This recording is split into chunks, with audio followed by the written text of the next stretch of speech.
Joseph B. Cadaw.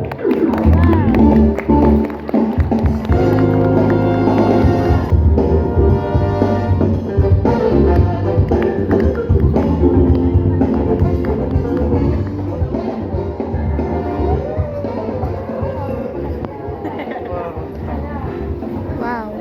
To our guest speaker, Miss Clarice N. Orgeles, to our principal, Sir Renato Z. Obis, to our captain, to our barangay captain, Kapitan Rojas, to distinguished guests, respected faculty, to my fellow completers, graduates, and recognies.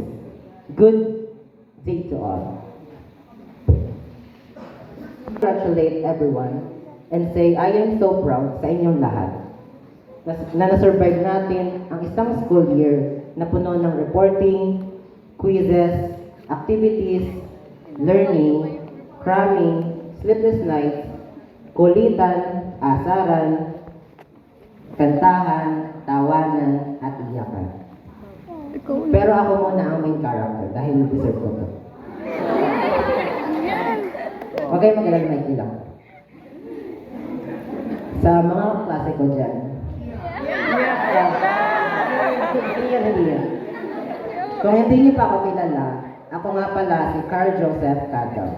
Ako ang class president ng section namin for 6 or 7 school years. And I am proud na kabilang ako sa best first section ever.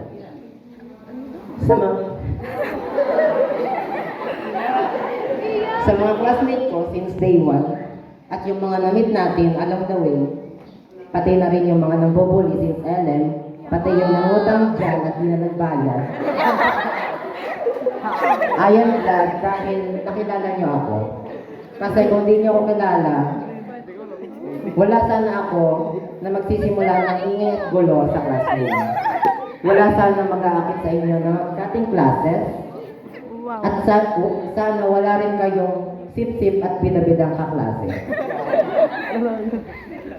Alam ko naman na madami tayong personality, talent, at characteristics as a section. Minsan masipag, kahit may teacher na sa classroom, linis ng linis pa rin. Minsan tahimik, tinanong na kung sino ang salarin, tahimik pa rin. Minsan mga math wizard. Sa sobrang talino sa math, may sarili-sariling formula. Minsan mga doktor, pag ang topic ay reproductive system. Minsan mga attorney na pinaglalaban na sila ang tama kahit sila ang mali. Minsan mga gangster, snatcher, may-ari ng salon, at madalas artistic at creative. Sa sobrang dami ng idinadrawing na food trips, bonding, and outings, hindi na mabibilang sa darili ng kamay at paa. At may itutuloy pa tayo sa next week. Thank you to all of my classmates and former classmates sa paggawa ng masasaya, sad, and memorable moments, pati na rin sa mga side quests, tulad ng pagluluto ng bilo-bilo na muntikan ng maging last meal dahil ito ay lasang sabon. Sa pag-akit sa buong section ng absent parang lang gumala. Sa pagsisleep over ng tanghaling tapat. Sa pagbibidyo ng kalahati ng mga transition pero hindi na natuloy yung kalahati. Sa pagalingan ng pag-lip sync sa mga thirst trap pero sa group chat lang nagbabiral. Hindi ko malilimutan ang circle of friends na hindi naubusan ng pera at habits. Pati na rin yung mga awkward silence pagkatapos mag-joke ng isa dyan.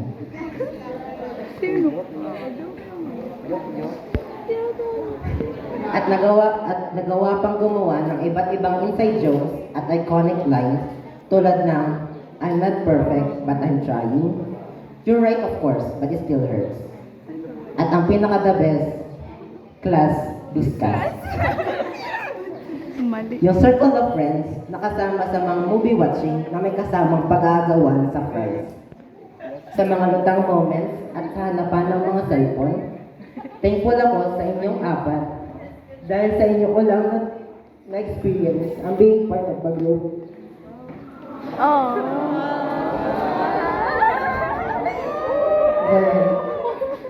Being part of a group who supports you no matter what your decisions in life.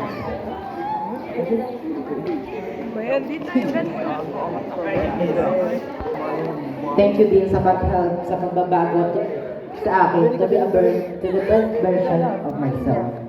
Message ko lang sa Siglab, no matter what your decisions in life, sana hawak niyo pa rin ang peace.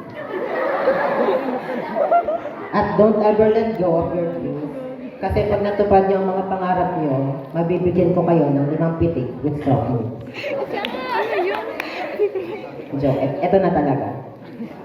Message ko sa inyong apat na don't stop believing in yourselves. And I know the 4 of you will do great things.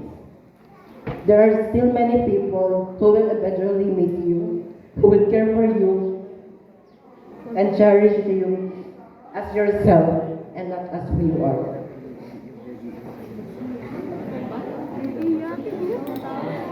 Pero huwag niyong kalilimutan ang memories na ating create this past days, weeks, months, this past 8 years.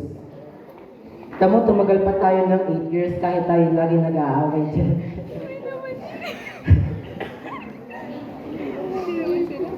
At alam ko, magiging magkakaibigan pa tayo ng maraming dekadang taon. Oh, 100. To the rest of my classmates, thank you pala dun sa nagluto ng tinola nung last week. Masarap. Sorry.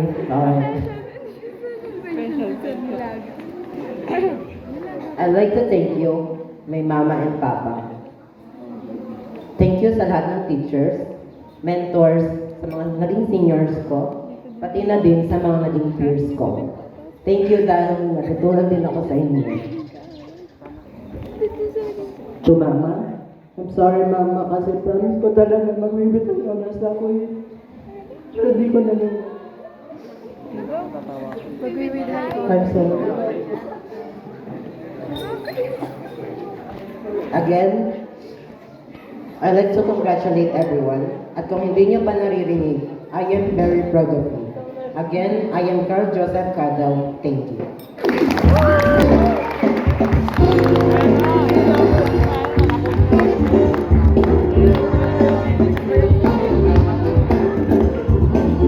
Thank you so much.